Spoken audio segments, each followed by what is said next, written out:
Only men could wear pants. Only men could do heel work. She knew that. I saw her once. I didn't know what to. I didn't know. But she's a glory of Spanish culture, and there we are. Sabicas was playing guitar in a way that was so advanced then, and yet he was surpassed by the young Acadocia. Sabicas, who did us the honor of living in New York for many years. The reason for that being that we understood flamenco guitar when Spain did not. He wanted to become a flamenco guitarist. That meant do what they were doing, work behind a dancer, work in the shadows. He said, no, I want to be a flamenco concert guitarist. I said, well, what would we have said if some blues man said, actually I want to be a blues concert guitarist? I said, where's the singing? Well, with guitar in Spain, it was always seen as accompanying. He said, I got to get out of here. And he did. He left during the Spanish Civil War and didn't go back for many, many years, until the 60s. But he got to be me, he had to be himself, and he became a solo flamenco guitarist, the greatest of the flamenco virtuosos. And the most famous virtuoso was Carlos Montoya. They all lived in the 50s and 8th Avenue. And the other, Carlos Montoya, nephew of the great flamenco guitarist Ramon Montoya, was the most famous. Sabicas was the most remarkable. And Mario Escudero was brilliant in the third grade. But Sabicas was surpassed. And I often wonder, the dancer here, whether Carmen Amaya has ever been surpassed in the sharpness, in that style of advanced virtuosity. If you have an opinion, let me know, because I can't really see. I've seen a lot of dance, and sometimes it's breathtaking, but are they really faster? Are they really sharper? I think that Michael Jackson boom that just is very hard to match with that she gave us. By the way, I was referring to people who said that there was a Hermetic period, and when we say that it was a Hermetic period, they say, that's ridiculous. Your only proof is that there's no proof. And this argument goes on and on. After a while, we say, by the way, we just have one question. What's the greatest flamenco you ever saw? It must have been at the Plaza Monumental in Madrid, or with a really big troupe. And they fall for it, and they say, you think you're the only ones around? You know, why? 2 years ago we were around. I was in a little bar outside of Moron, and there was a great singer, a great guitarist, and a terrific dancer. And we got invited. Somebody knew somebody, and there we were. And we got there at 1 o'clock, and it was at dawn. It was still going on strong, and it was that was it. And we say, and how did the newspaper, the press, how was the press reporting? And they say, what are you talking about? Press? This was private. This was just an intimate event. And we say, well, actually it didn't happen. Well, what do you mean it didn't happen? Well, you've convinced us that if there is no press coverage, that it didn't happen. And they said, no, anyway, we shut up, they explained. We have lost that argument, but that's about the past, and not many people actually care about the real argument about flamenco, which we're also in the process of losing, is about the present and the future, about the validity of the transformation or deformation or change in flamenco in the last quarter century. And the nicest way to finesse that fight is to say it's a matter of semantics. If it's called flamenco, why not call it flamenco? If somebody brings in a trumpet or a flute or a break dancer, What's the harm in that? And flamenco has been mixed and matched with everything. In 1963, I was in the caves of Granada, and a little gypsy girl, I was studying with her father, her mother-in-law, her grandmother owned the cave, and I asked her, I've seen her do this wonderful zambra and the local dances. I said, what's your favorite dance? And she said, El Twi. I said, what? And she did this little chubby checker move. And right there I said, you know, the lid's going to come off of this sooner or later. And not many years later, a young guitarist, Paco de Lucia, in an interview in Triunfo magazine said, flamenco's been in the hands of a lot of old fogies, and we are going to free it. I got a friend, his name is Cameron. We saw him behind Faruco, he's just sitting there. His name is Cameron. We are going to liberate it from the likes of, and then they named the 6 greatest flamenco singers that there were. The audacity of this was beyond belief, and even more unbelievable was that they did it. They changed flamenco from what they would call petrified, ossified music into something that was fresh and contemporary. Something was lost, something was gained.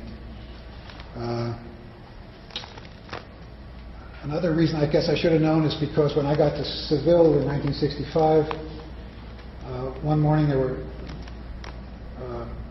was a knock on the door, and there were 4 kids. I was young, but they were a little younger.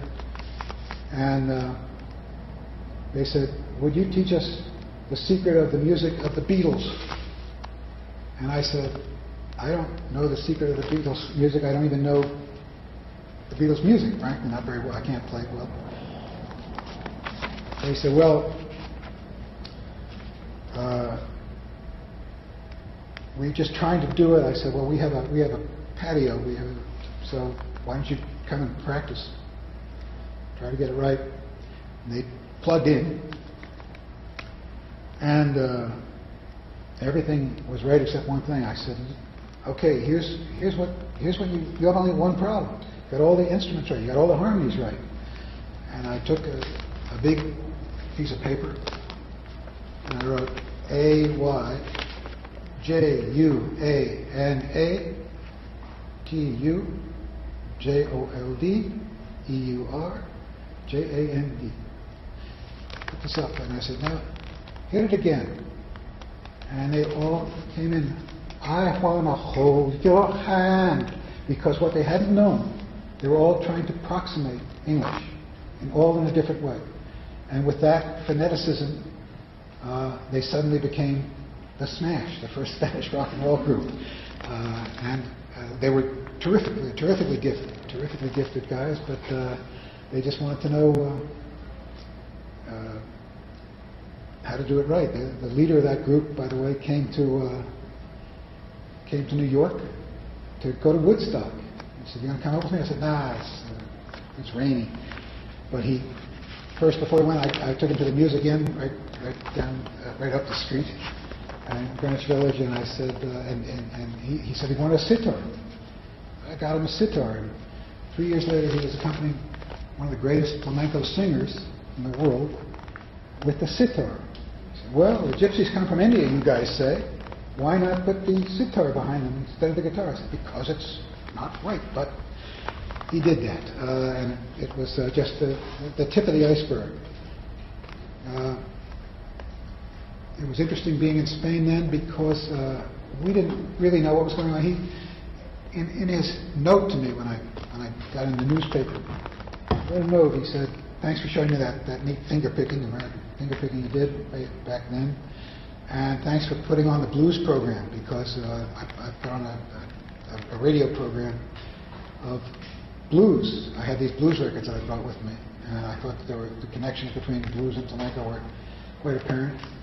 So they put me on the radio Sunday morning, 8 o'clock. I never understood the time until finally they came running in the apartment and said, no more. I said, why not? They said, the reason we put you on a Sunday morning is because that's when all the government officials have to go to church. But one of them was sick, and he stayed home, And now he's going to the station to arrest you for unauthorized programming if you go there anymore. So that wasn't in that program. But he thanked me for us, you Americans. He said, for helping us understand our culture. And I thought, no, you mean understanding the American culture. But he's become a wise kid. He's now a wise man. And he realized that what we were showing them by being Americans there in the 60s was how free people who are not in a dictatorship were. What it was like to be free. And in some strange way, I think that this had an impact on the American presence there. They gathered around us not to learn music or anything, but I think to feel the feeling of these people are not frightened. And a few years later, the lid came off Spain. 10 years later, it finally came off. I'd like to put on a thing here. If we could go to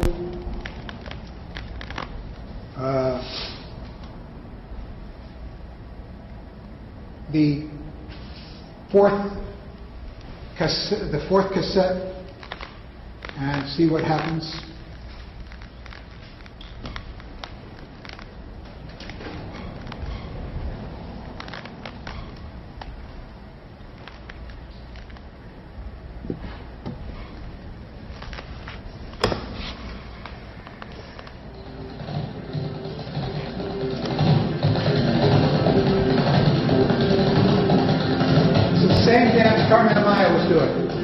Milagro Menjivar, an excellent non-gypsy Spanish dancer, and we were changing to something else.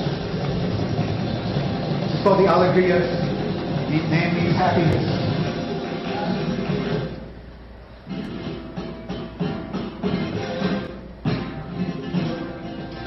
Now it has morphed into the Bulerias, as Carmen Amayas did.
Y ahora el libre, de familia bailadora, hermano nada menos que de Matriz Coral, que ha hecho mucho espectáculo teatral de calidad, un bailador inquieto, de los buscadores, de los que no se conforman, con el tesoro antiguo, y que nos va a hacer un baile por solear con la voz de su paisano, el gitano trianero Curro Fernández, con la guitarra de Melchor, de Quique Paredes y unas palmas bonitas también. More serious form, but Soleá, danced by El Mingre.